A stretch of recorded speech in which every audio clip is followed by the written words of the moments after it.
Hi, I'm Smells Like E Minor. I thought it's about time I did another video for y'all. I've been kinda busy recently, but fortunately for y'all I got this video together, and I hope y'all like it.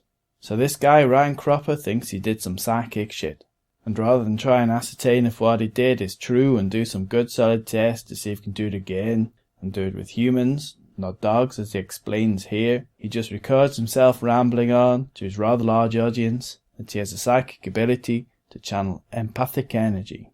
He doesn't, and I doubt he understands the word empathy, let alone energy. Let's have a look. So, I've just been sat on this idea for the past, I guess, half a week. I've been sat on my arse for a few days. I think we are coining a new logical fallacy here, argument from mundane drivel. He does this a lot and I'll skip most of it to save your delicate little heads. We'll look at the drivel that aspires to the paranormal. Pertaining to empaths, and there's a lot about my life which a lot of people don't see. No shit, Ryan. For example, yesterday, my dog got into a fight with another dog on the street. We have another dog in the house.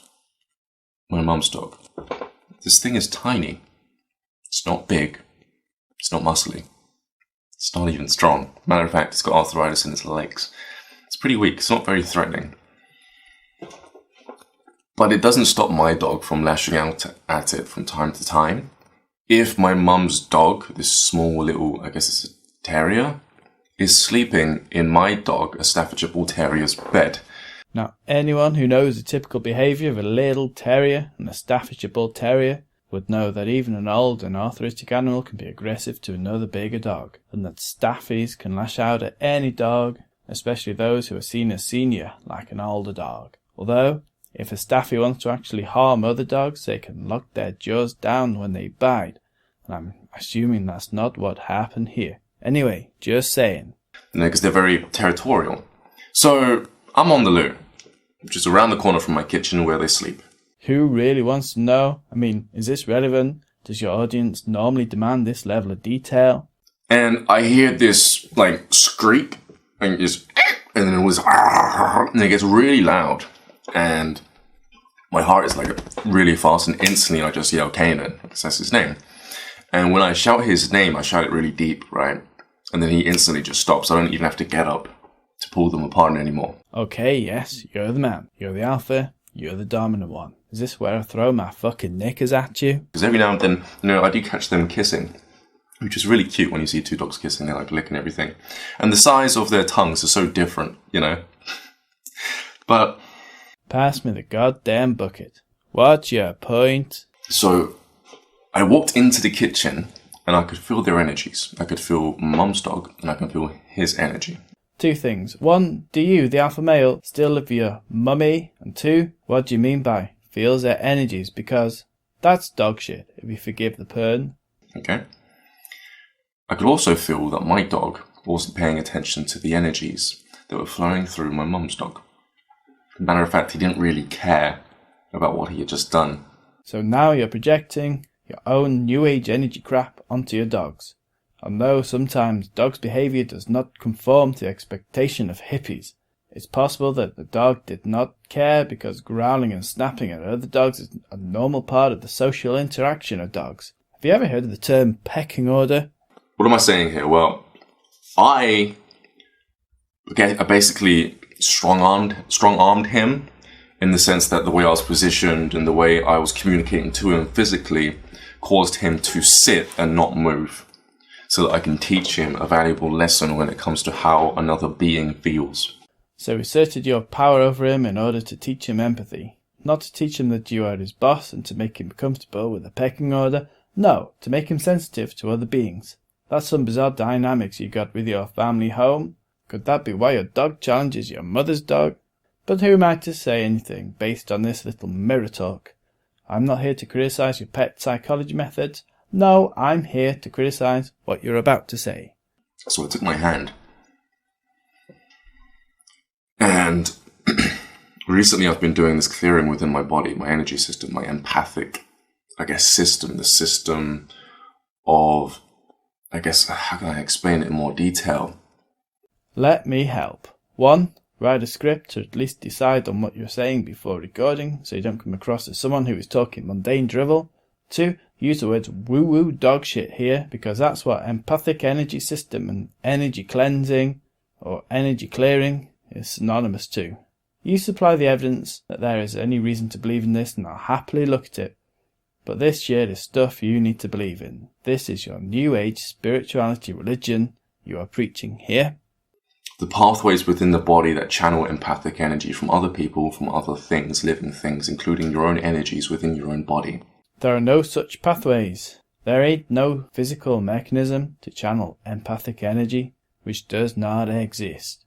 You're creating this world in your head and reinforcing this belief by looking for things that you think confirm your belief. This is called confirmation bias. And I actually made my body resonate to a point where it physically feels like a crystal. So you made your body into a stone whose molecules are in a highly ordered lattice? Or what do you mean? So it's very clear. Grown.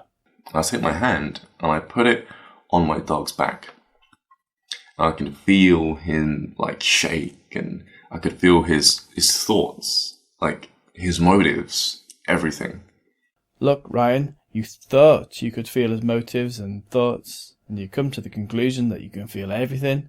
I say you were convincing yourself that you could feel your dog's thoughts rather than actually directly feeling them. And as you're testing this on a dog, you've no way of actually telling whether this is true or not without actually doing some proper scientific studies. Then I looked at Bonnie, and I could feel her without touching her, but I touched her just in case I needed to. At this point, I didn't know what I was going to do until I did it. I touched her back, and I felt her pain. She was very upset. And I wasn't emotionally triggered by this. It's very important, because if you get emotionally triggered by the things you're feeling, you'll actually ground their energy into you. Actually ground their energy? That's a no, Sonny. This vague concept you call energy is not an actual thing. If it was a real thing, there'd be scientific literature about it that's supported by evidence. Guess what? There isn't. You're projecting onto your dogs and attempting to convince yourself and your audience that you can read your dog's minds through some mystical power you believe is actually a real energy. It isn't real. So I'm feeling her sadness, and I can feel the fact that she was upset that he did it. Okay, why would he do this to me? It's kind of like random. Because they're fucking dogs, and dogs are territorial and communicate rank through dominant or aggressive behaviour until everyone understands where they are in the pecking order. I guess some dogs are just arseholes too.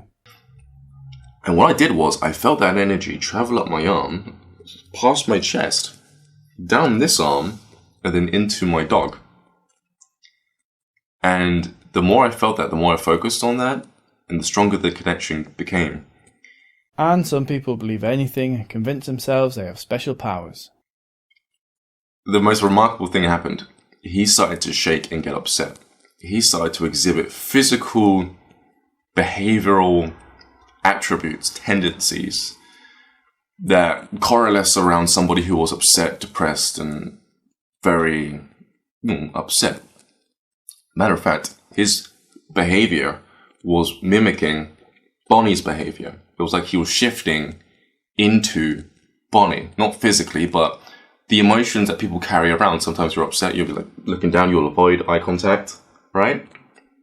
Bonnie was doing stuff like that, but when I channeled her energy into him, he felt it and started to mimic her behavioral patterns. It's pretty cool. And that is asinine dog shit. Throw me a bone, dude. Your dog could have been weirded out by your dominant body language and started acting like he knows he's in trouble, you moron. You can't just look for clues that support your whacked out delusions, that you can carry a physical energy that carries thoughts through you like a superpower. The thing is, that dog can't articulate precisely what it thinks and feels, and this allows you to fill in the gaps with your own woo-woo. Show me the evidence you can transmit thoughts and transfer thoughts through touch and yogurt alone, and I'll believe. Otherwise, no, it's just bullshit. He then got really upset, then just kind of meandered around the kitchen, then went back to his little, cubby hole, his little den underneath our kitchen table. It sounds like your dog knows he's in trouble. This has little to do with your claimed energy woo, more to do with how dogs learn social behaviour. and I spoke to my dog empathically, my mum's dog. Grown cringe. That's all I can say. Away from my dog, and I warned my dog empathically. I looked at him, sent energy, and I said, look, you do something like that again, I'm going to make you feel what she's feeling times 10, maybe even times 20, you know? Empathy is a capacity to understand or feel what another person is experiencing from within the other being's frame of reference, not the ability to physically threaten another creature with pain if they misbehave by displaying their normal behaviour. You did say that your mother's dog was sleeping in the bed of your dog, which provoked the attack, didn't you? But it doesn't stop my dog from lashing out at it from time to time. If my mum's dog, this small little, I guess it's a terrier, is sleeping in my dog, a Staffordshire Bull Terrier's bed. Okay, next. Ryan Cropper boasts about his new ability. New ability to talk shit to you. So, it's just something I discovered recently. Another ability of mine. The more I'm cleansing my body, the more, like, energy-wise, because I've cleansed it with my diet, but energy-wise now, I've learned how to clean the layers of the empathic body through specific ways.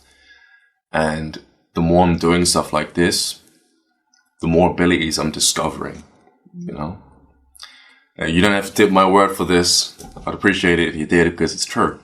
Sorry, fella. It's just you imagining things. What you're saying is not possible the way you describe it.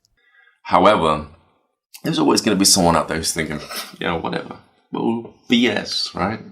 But at the end of the day, people like me are showing up everywhere. And it's not like we were around and then just like surprised. No, it's like we didn't know that we could do this.